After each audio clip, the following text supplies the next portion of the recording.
This is Shanda Vander Ark. She is from Norton Shores, Michigan, which is in Muskegon County, right next to a very big tourist town in the summer called Grand Haven. This woman was just sentenced to life without the possibility of parole today for, you're going to see, the shameful and very egregious abuse of her 15-year-old autistic son, Timothy Ferguson. This is Timothy, what he looked like the day he died. He was 69 pounds. He died from malnutrition and from hypothermia. He was forced to go in ice baths as a punishment, forced to drink hot sauce, forced to sit with his forehead up against the wall for 20 hours at a time, forced to sleep on a tarp inside of a closet, locked. And this is what he looked like the day the abuse finally took his life. This is the closet in which he was forced to have to sleep in the tarp in case he peed or number two'd himself. The bathtub and bathroom where they would administer the abuse, such as ice baths. And they even went as far as making ice continuously to have more ice to make the water colder. The hot sauce that they found in the bathroom, all perpetrated by her, his birth mother, Shanda Vander Ark, and her enforcer, his older brother, Paul. All of the things that the judge said to Shanda during the sentencing hearing today. Never have I witnessed any kind of case or trial like this on TV where a judge has laid into a perpetrator or somebody guilty of first-degree murder the way this judge did to her. Nor have I ever seen a prosecuting attorney make a victim impact statement. But that happened, and that happened today in this case. This case has broken everybody's heart. The fact that a monster can perpetrate this kind of abuse. And there's actually people out there, young people in the world right now, feigning and faking and making up abuse stories. Because if you don't have an abuse story, and if you're not a victim, you can't be personally held accountable or responsible for your own choices, your own actions, your own behavior, your own words, your own life. And it seems like today, everybody's lazy and they don't want to take accountability. They don't want to be responsible. So everybody has an abuse story today. But meanwhile, behind closed doors, people that actually work for the court, like Shanda Vander Ark, somebody who went to law school and graduated type of her class, is going home and doing this to her own child. Her own child. What the fuck? What the fuck? That's all I can say is what the fuck. Not only have I spent summers in Grand Haven and in Norton Shores, but I just cannot believe that a monster like her was lurking right there in society, in the courthouses, her son working at Applebee's, and she's going home and doing this.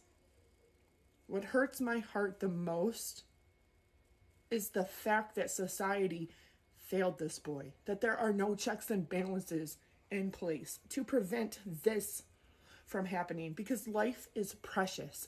Nobody is disposable. All life, all people, all animals.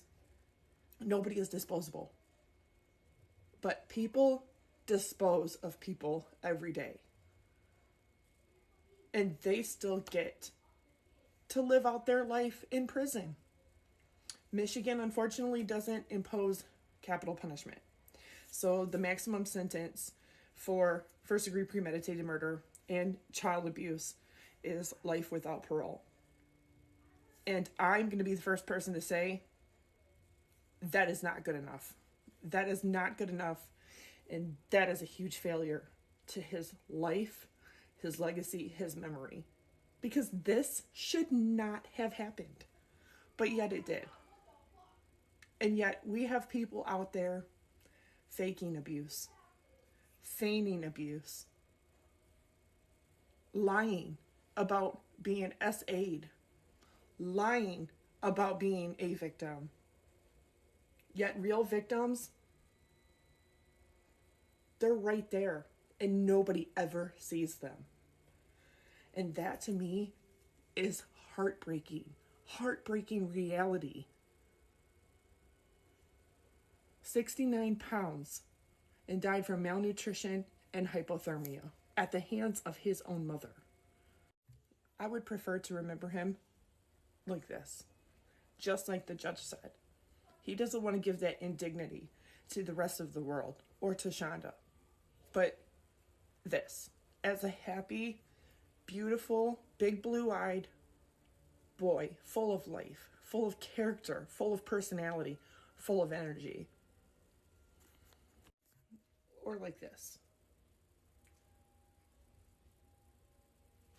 How could you look at that child and impose such heinous abuse and such heinous punishment and sleep at night? I hope her nightmares haunt her every single night, and that while she spends the rest of her life in prison, it is not easy,